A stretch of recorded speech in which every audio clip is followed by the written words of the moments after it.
We're in Colne Orchard on a lovely sunny morning. I guess once upon a time this really was an orchard. There used to be plenty of cherry and apple orchards in Iver, but now a pleasant little housing estate just off Thorney Lane North. The camera just started looking down Colne Orchard to Thorney Lane North, and the footpath we're going to look at today and walk along is Iver 15, that's IVE 15, and it starts just here where the green footpath sign is, and it leads into the old open fields of Iver.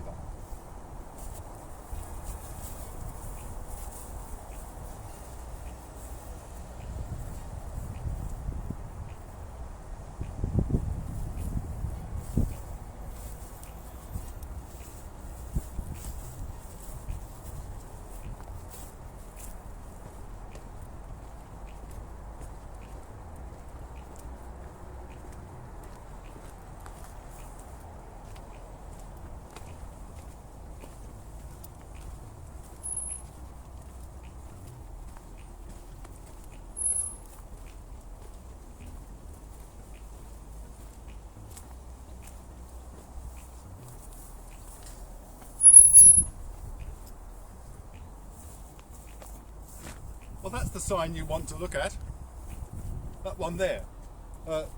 These rather sad signs are put here by the farmer to emphasise the fact that you should stay on the public right of way, which is fairly obvious really.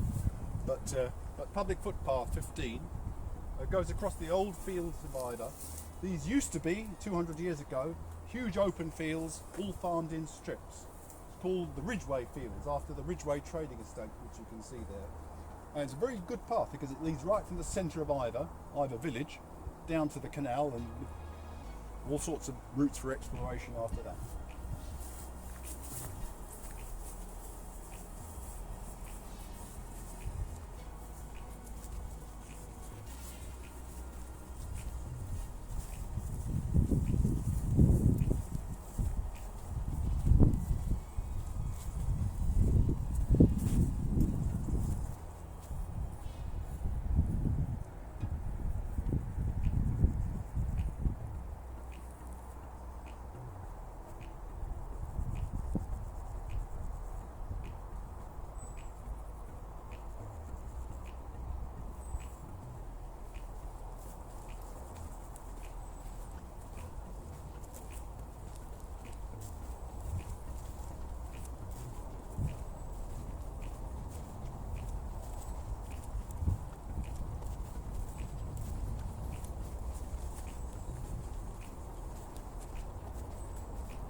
Yes, this is still on IVE 15.3.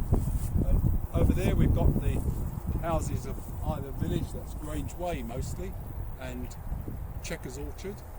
And behind us, in the direction the path has been coming from, you can just see the tower of Iver Church, which I guess back in early Victorian times, with all the houses were built, that would have been much more visible. So the path comes straight from the church, straight across the old open field.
displayed by one of Iver's red kites.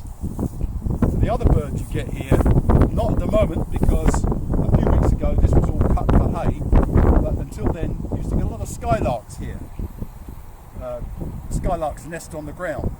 Luckily the nesting season is over, so the hay being cut at the end of July won't affect that. But you used to get a lot. And here the path goes directly across this old beetroot field to the big poplar trees you can see on the boundary.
Just looking at this fairly inoffensive weed. I won't mind picking it because there's so much of it. This is called mugwort. It's something that you don't really notice very much because it hardly has any flowers at all. I think the flowers have just gone over, is that right? Little tiny yellow flowers on the ends of the spikes. It does have a lot of flowers. Yeah, yeah. But farmers got a lot of it here. You'll see. Yeah. And in the background we've got a nice display of rose bay willow herb. Again, one of these plants you don't want in a garden, but lovely out here.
Hawthorn berries just coming. It's the first time we've really seen them this year, isn't it? Yeah. Yeah. Very early, and it's dried up already because it's been so hot. Nice. And here, the path takes a bit of a right-hand bend. And this is because of the trading estate, but actually, 200 years ago, this path used to continue in a straight line for about another half a mile at least in the same direction.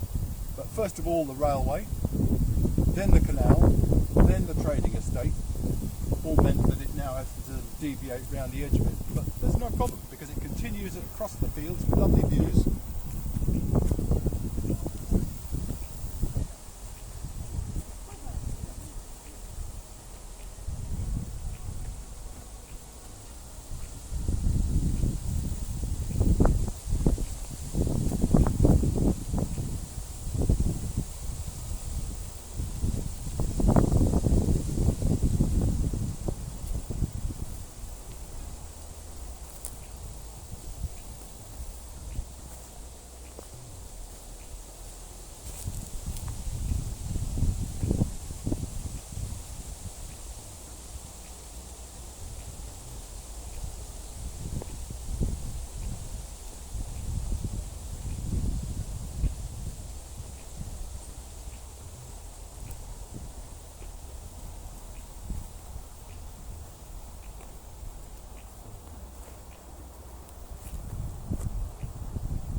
Jane's just admiring the sycamore tree and the helicopters, the seeds. But I stopped here because this is an important junction. That's Iver 15.3, this is Iver 15.2, just another section of it. And if you turn right here, you've got footpaths 14 and 13 back to Iver Village a different way. It comes out in Dutton Way and then Grange Way and the High Street by the village hall. Only about a quarter of a mile from here. But we're going to continue down footpath 15, across the fields to the canal.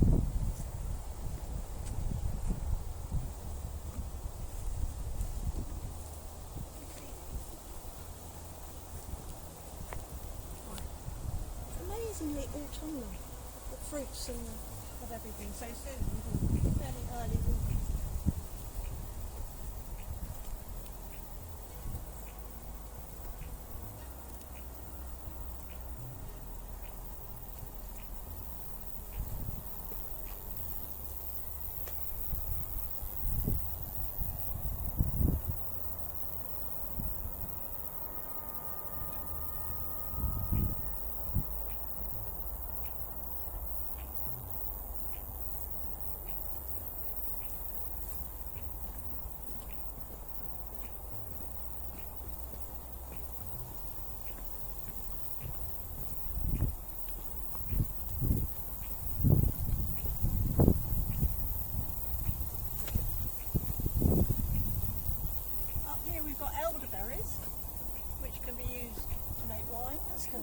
As can their flowers earlier on, and then we've got a spread of blackberries below, so plenty of fruit.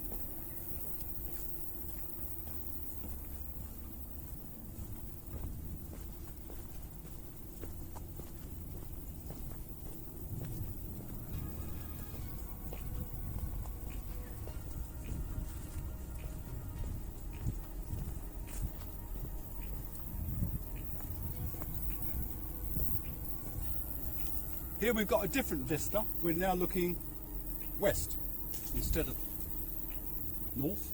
And those houses you can see in the far distance are the brickmakers' cottages in Mansion Lane. Mansion cottages, as they're sometimes called. These, of course, in Victorian times, used to be brick fields, many of these fields. All the brick clay was taken out, which is exactly why the canal was built that we're walking down to.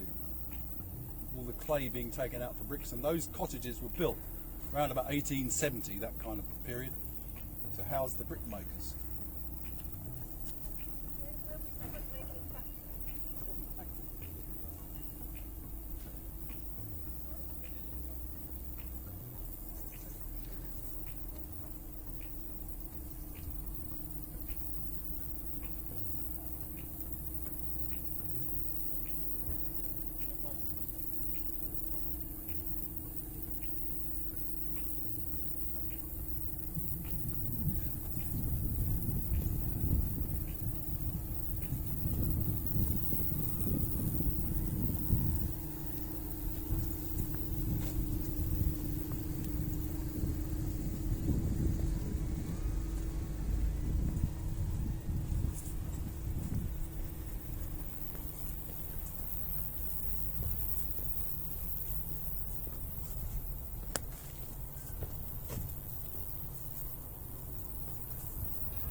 Right, we're now sort of getting on towards the Wingroves farm, Shredding Green Farm, Wingroves farm area. This particular field, I think it belongs to Wingroves, I'm not 100% sure, but until recently, about 4 years ago, there used to be sweet corn here, or maize, grown for cattle feed probably, rather than sweet corn itself. But about 2 years ago, it was all planted up with trees. I don't know, there must be some kind of a woodland grant available to farmers nowadays for planting trees, but native species, from the look of it, hawthorn, alder, hazel, yep.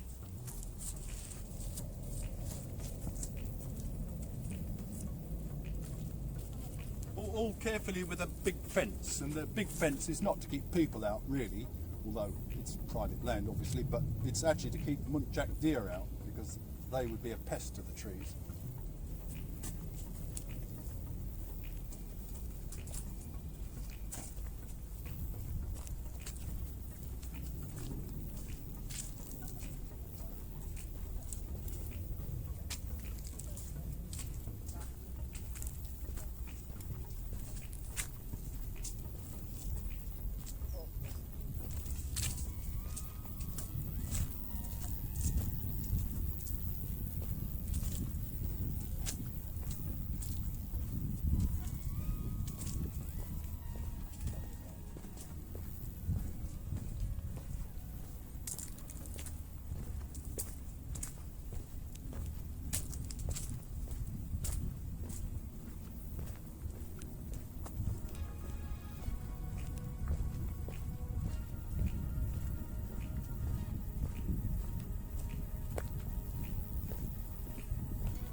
Berries.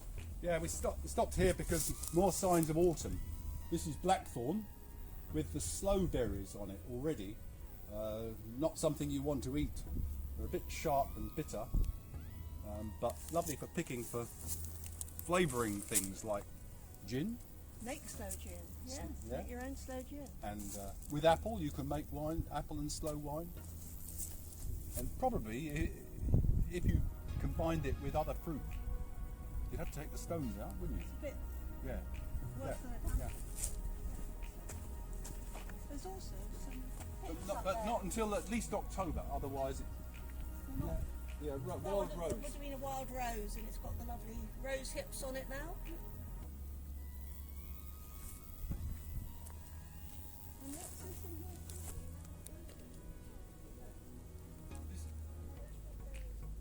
Yeah, that's a.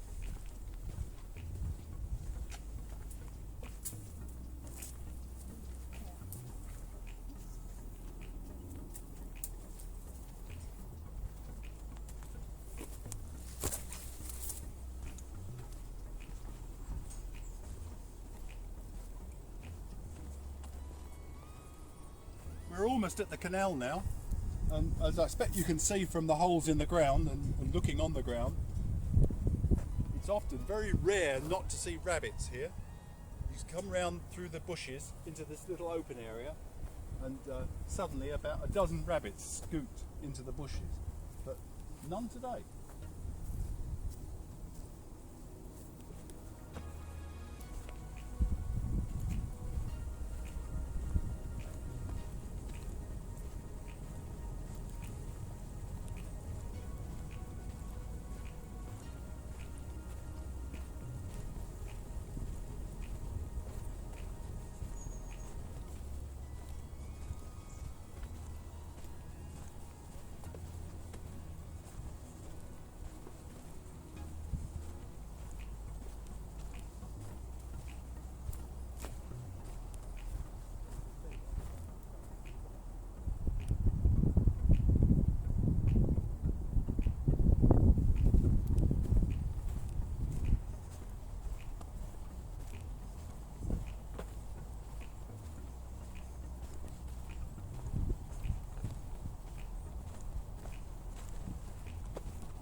This is interesting. Carol could tell us more about this. It's obviously an oak tree because you can see the acorns, but it's also got oak galls as well. And normally you don't notice the galls until much later, and they're just brown lumps. It's sort of, they look almost like a cancer, but actually they're caused by a wasp, aren't they? I think they're caused by a wasp that burrows into the acorn. Is that a gall? And then erupts out like this one, and then obscures the acorn completely eventually. Yeah. There's loads of them. Yeah. I thought they were around. I think it's an oak gall wasp. I don't know. Look it up.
Stopped here.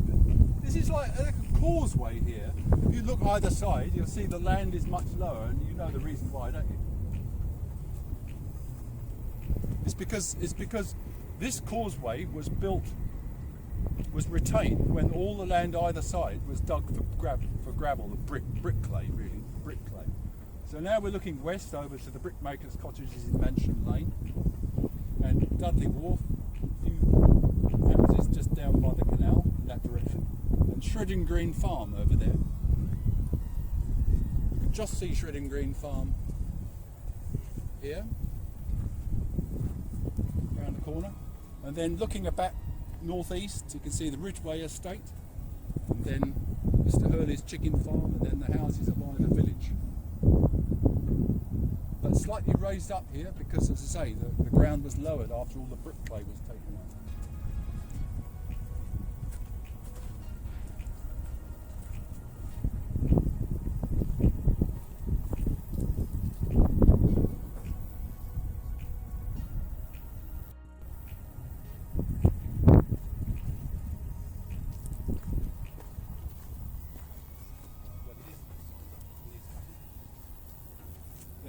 A footpath there, sign saying turn left, which is quite important, otherwise you might think you just go straight on. Cut that back at some point to make it better, but we just turn left here and onto Meads Bridge over the canal.